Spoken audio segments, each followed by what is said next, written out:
창세기 25장 1절에서 18절. 아브라함이 후처를 맞이하였으니 그의 이름은 그두라라. 그가 시므란과 욕산과 무단과 미디안과 아스밧과 수아를 낳고 욕사는 스바와 드단을 낳았음. 드단의 자손은 아수르 족속과 루드시 족속과 르움미 족속이며 미디안의 아들은 에바와 에벨과 한옥과 아비다와 엘리야이니 다 그두라의 자손이었더라. 아브라함이 이삭에게 자기의 모든 소유를 주었고 자기 서자들에게도 재산을 주어 자기 생전에 그들로 하여금 자기 아들 이삭을 떠나 동방 곧 동쪽 땅으로 가게 하였더라. 아브라함의 향년이 175세라.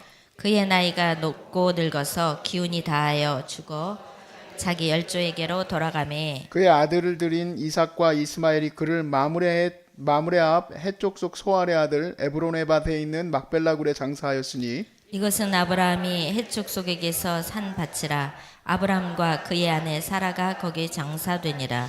아브라함이 죽은 후에 하나님이 그의 아들 이삭에게 복을 주셨고 그 이삭은 부엘라 헤로이 근처에 거주하였더라. 사라의 여종 애굽인 하갈이 아브라함에게 낳은 아들 이스마엘의 족보는 이러하니 이스마엘의 아들들의 이름은 그 이름과 그 세대대로 이와 같으니라. 이스마엘의 장자는 느바요시요 그 다음은 게달과 앗부에브의 미삼과 미스마와 두마와 마사와 하닷과 데마와 여둘과 나비스와 게드마니. 이들은 이스마엘의 아들들이요 그 촌과 부락대로 된 이름이며 그 족속대로는 12지도자들이었더라. 이스마엘은 향년이 137세의 기운이 다하여 죽어 자기 백성에게로 돌아갔고 그 자손들은 하윌라에서부터 아수르로 아수르로 통하는 애굽 앞 술까지 이르러 그 모든 형제의 맞은편에 거주하였더라. 아멘.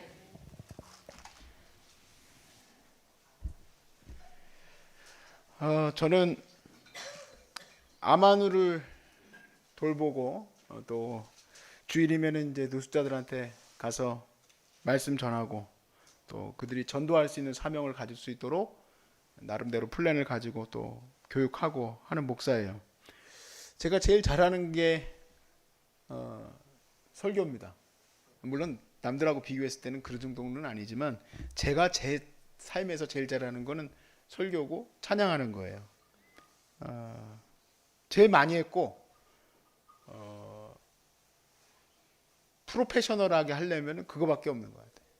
공부도 그렇게 했고 나름대로 그렇게 살아왔어요. 원래는 음악을 하려고 했었어요. 고등학교 때는. 그래서 작곡하겠다고 어머니에게 공부를 이제 그만하고 작곡을 해보고 싶다 그랬는데 한 번도 저한테 야 너는 신학을 가야지 말이야. 그딴 인생을 너 작곡해가지고 어떻게 할 거냐 그런 식으로 해본 적 없어요. 작곡해라 해가지고 그 없는 살림에 보내주셨는데 2달 하고 그만뒀어요. 또 그러면 2달 하고 그만두냐 너는 끝까지 해야지 그런 적 없어요. 왜 그런가 하고 지금 생각해 보니까 하나님이 인도하실 것을 다 알고 계셨어. 이미 다 알고 있어. 네가 작곡을 하든 작사를 하든 잡곡을 가서 하든 너는 어차피 주의 길을 갈 거야. 네가 하고 싶은 거 다 해라 하신 거더라고. 지금 와서 생각해 보니까 아니 왜 내가 생각해 보니까 내 아들이 나한테 작곡을 안 해 무슨 랩을 안 해 뭐 한다고 그러면 너가 큰일 날 애구나 그렇게 생각했겠지만 하나님이 어차피 은혜 주실 것을 깨달은 사람은 그래 너 어차피 너는 그 길 갈 거야 하고 걱정이 없었겠죠. 내가 어디로 갈지 알고 있으면 걱정이 없겠죠. 얼마나 좋겠어요. 근데 잘 알기는 어려워요. 내가 어디로 갈지. 근데 오늘 이 말씀을 통해서 저는 여러분에게 어디로 갈지를 알려드리고 싶어요. 어디로 갈지 얼마나 좋겠습니까, 그렇죠? 여러분이 갈 곳을 알려드리면 저처럼 얘가 작곡을 할지 잡곡을 만들지 아무 상관없어. 내가 암에 걸렸다 갈 수 있는 길이 있어요. 그 길을 이제 찾아가시면 되는 거예요.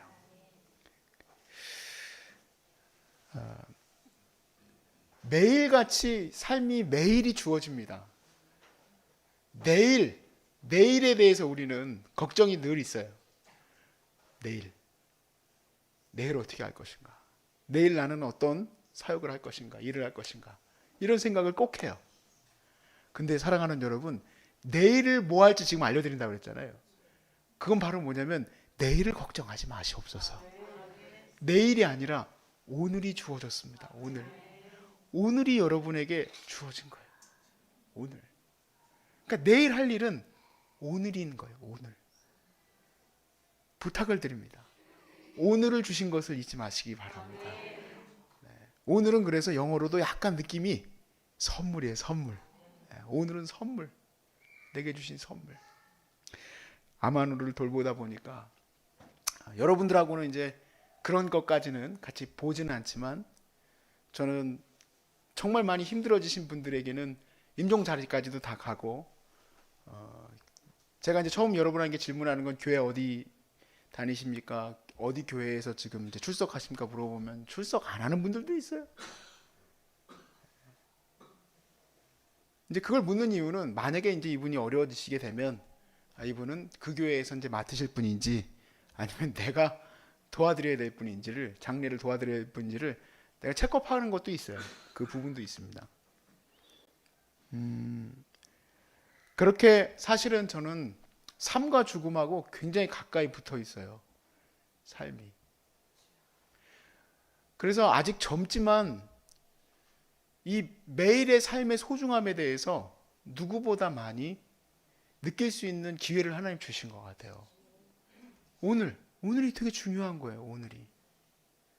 그래서 이 환우들에게 주신 이 오늘들을 어떻게 하면 정말 기쁘고 즐거운 삶으로 이어갈 수 있을지, 이것이 저들의 삶의 목표가 될 수 있을지, 그거를 제가 항상 고민하게 만드시는 것 같아요. 제가 제일 잘하는 거를 오늘 할 수 있으니까 저는 행복한 목사인 거예요. 그렇죠? 제가 왜 행복하겠습니까? 제가 제일 잘할 수 있는 거. 원래는 음악 하려고 했는데 하나님이 찬양하게 해주셨으니까 거기다가 설교까지 플러스 시켜줬으니까 하루가 무지하게 바빠요. 새벽 4시부터 일어나야 돼. 안 그러면은 숙제 안 한 거예요. 또 달이 시작되면 에세이 써야 되는데 큰일 났어. 벌써 5일이 지났어. 그래서 제가 어제 밤에 그랬어요. 우리 아내한테. 하나님이 내가 숙제 되게 젊었을 때 안 해가지고 맨날 숙제 안 하고 합니다. 벌써 한 달이 지났네. 에세이 썼어야 되는데 안 썼네. 어떡하지? 에세이 글감이 안 떠올라. 맨날 그 글감 쓰는 그 메모지 보면서 막 거기서 뭔가 글이 떠오르도록 단어 보면서 그래요. 제가 이제 글감 쓸 건데 단어를 보면서 이제 내용을 이제 영감을 얻으려고 하거든요. 아무것도 안 떠올라. 2글자만 써 있어. 이번 달 또 특히 그렇게 글감이 또 안 떠오르더라고. 말씀 준비 안 했으면 저는 큰일 난 거예요. 당장 오늘 예배 드려야 되는데. 그래서 내 인생이 힘들고 고달픕니다. 아니죠. 왜냐면 그 설교하고 글 쓰고 또 매일같이 찬양하는 이 시간들이 제가 제일 잘할 수 있는 거를 오늘도 내게 하게 해주셨으니까 저는 너무 기쁘죠. 근데 혹시 하나님이 내가 이걸 하고 좋아하는 것들을 병이 걸리거나 어려움이 닥쳐서 못하게 됐을 때는 나는 어떻게 해야 될까? 제가 왜 생각을 안 하겠어요? 여러분들을 보면서. 제가 더 이상 글을 볼 수 없을 만큼 눈이 안 좋아지거나 혹은 걸을 수 없거나 먹을 수 없거나 병원에 들어가서 수술해야 되거나 방사선 해야 되거나 며칠 동안 병원에서 내가 더 이상 못 나올 것 같은 그런 매일의 삶이 내 앞에서 주어질 때 나는 이제 더 이상 설교도 못하고 나는 어떻게 해야 될까? 제가 맨날 여러분하고 지내면서 여러분에게 대해서 이거를 준비해야 되겠다고 생각하는 사람인데 그래서 저희들은 한 달마다 놀러 다니잖아요. 그런 것들도 다 여러분이 매일이 즐거우시도록 그렇게 계획하는 거예요. 나는 어떻게 해야지 정말 기쁜 삶을 하루를 들여서 내일을 준비할 수 있을까 생각해 봤어요. 글쎄 그 자리에서 내가 뭘 하겠다 그런 생각 가질 것도 없더라고요. 그렇지만 그 무엇을 해야 될지에 대해서 바로 그 오늘이라는 날에 하나님이 매일같이 우리에게는 은혜를 주십니다. 여러분 정해져 있지는 않아요. 그렇지만 하나님이 그 시간마다 은혜를 주셔서 갈 길을 인도해 주신 줄로 믿으시기 바랍니다. 오늘 이 모든 날 속에서 그래서 하나님이 인도해 주심에 대한 이 단어를 잊지 마시기 바라요. 따라합시다. 부엘라 헤로이. 부엘라 헤로이라는 단어예요. 번역하면은 나를 살피시는 하나님을 만난 우물이에요. 나를 살피시는, 감찰하시는 하나님을 만난 우물. 오늘 본문의 11절에 아버지가 이제 이삭에게죠. 이제 이삭의 이야기로 넘어갑니다. 아브라함 이제 돌아가시니까. 아브라함이 175세가 살고 돌아가셨어요. 그리고 이삭이 아버지가 죽고 나서 살게 될 곳으로 지정한 곳이 부엘라헤로이예요.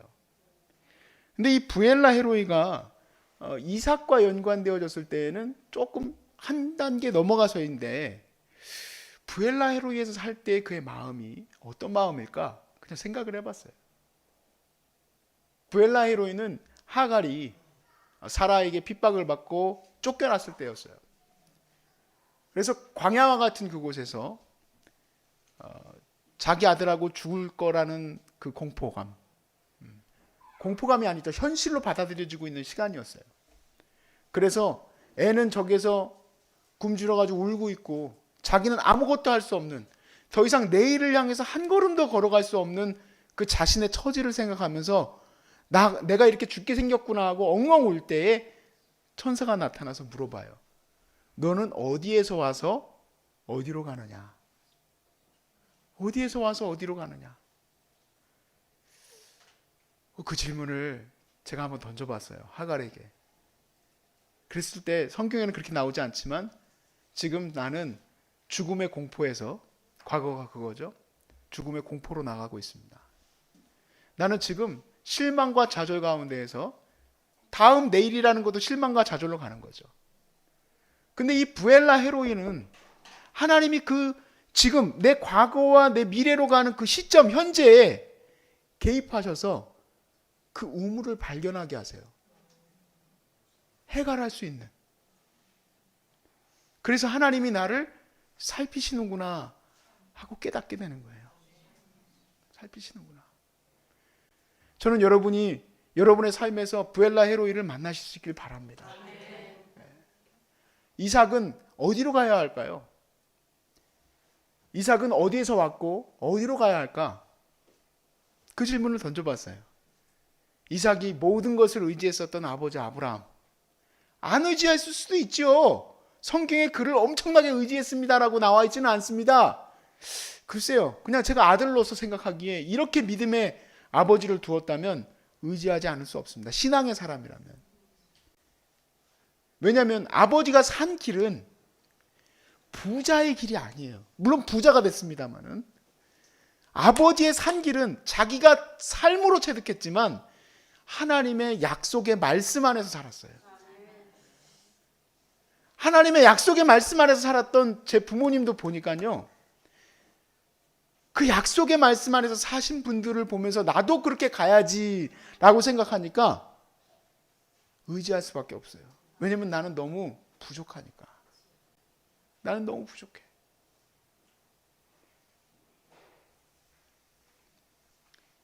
만약에 이삭이 그 아버지의 많은 재산을 지금 물려받은 후에, 과거는 아버지의 많은 재산을 받은 나로서 가야 할 길이라면 또 많은 재산을 벌 곳으로 가려고 할 겁니다. 근데 그가 부엘라 헤로이에 머물게 된 것은 아버지가 머물렀던 그 약속 가운데 자기도 머물기를 바라는 거겠죠. 다른 길로도 갈 수 있을 겁니다. 왜 못 가겠습니까? 아내가 우리 오빠 라반이 있는 곳은 참 살기 좋아요. 그걸로 갑시다. 할 수도 있었겠죠. 아니 뭐 여기에서 지금 이국 땅에서 이게 살 거 있습니까? 그러면 아버지가 그래도 털을 닦고 살았던 그 마물에 갑시다. 왜냐하면 거기에는 사람들의 해족속이 엄청 칭송이 높잖아요. 여기는 사람들도 없는데 왜 부엘라 헤로이로 가려고 합니까? 저는 부엘라 헤로이를 선택한 이유가 성경에 나와 있지는 않지만, 그냥 이삭의 마음은 항상 아버지가 따랐던 그 약속, 내가 이 땅을 너에게 주리라, 가나안을 너에게 주리라 하는 약속을 붙들고 거기에 머물렀었다. 저는 그렇게 생각이 들어요. 여러분, 그 약속이 여러분 안에도 있기를 바랍니다. 약속이 있기를 바라요. 오늘에서, 내일에서, 과거에서 내일로 가는, 어제에서 내일로 가는 바로 오늘에 나는 어디에서 무엇을 하며 어떻게 할 것인가? 바로 그 부엘라 헤로이로 나가야 되는 것 아닙니까? 하나님의 약속 가운데. 여러분, 부엘라 헤로이는 아까 말씀드렸다시피 감찰하시는 하나님이에요. 감찰하시는 하나님을 우리가 매일같이 경험한다면 얼마나 좋겠습니까? 나를 늘 지켜보시고 인도해 주시는 그 하나님. 근데 그 자리가 어딜까요? 저는 말씀이라고 생각해요. 말씀. 왜 말씀일까? 장소로 봤을 때 물론 부엘라 헤로이처럼 어떤 장소가 있어서 그런 어떤 장소에 가게 되면 내가 다시 오늘에 대한 나를 회복하는 그런 것이 있을 수도 있겠지만, 실질적으로는 하나님의 약속의 말씀이 내 안에서 회복돼야 된다 이 얘기예요. 이게 무슨 말이냐면, 여러분이 지금 이 소중한 사람들에 와서 계실 때에 꼭 받으셔야 할 하나님의 말씀을 붙드시길 바랍니다. 붙드시길 바라요. 그래서 지금보다 더 힘들 때에 내가 어디로 가야 할까? 내가 모든 것을 잃었다. 내가 모든 것을 놓아야 한다. 내가 잘하는 것도 못하게 된다 했을 때에 여러분이 하나님께서 여러분에게 물으실 거예요. 너는 어디서 와서 어디로 가냐? 그러면 여러분 그렇게 대답하십시오. 주님이 주신 말씀을 다시 붙들겠습니다. 거기가 부엘라 헤로이 같아요. 저에게 주셨던 말씀이 있는데, 전 로마서 5장 8절이에요. 우리가 아직 죄인 되었을 때 우리 주님께서 죄인 되었는데도 불구하고 날 위해서 죽으심으로 하나님의 사랑을 확증하셨느니라 하신 말씀이에요. 근데 이 말씀이 제가 세상에서 열심히 살아갔었어요. 그런데 삶에서 정말 조그만 쉼도 없었어요. 일주일 내내 학교 다니고 대학 다니고 그리고 주말이면 밤새서 하는 아르바이트를 했어요. 학비가 없으니까. 그리고 열심히 청년부를 이끌어가는 리더였어요.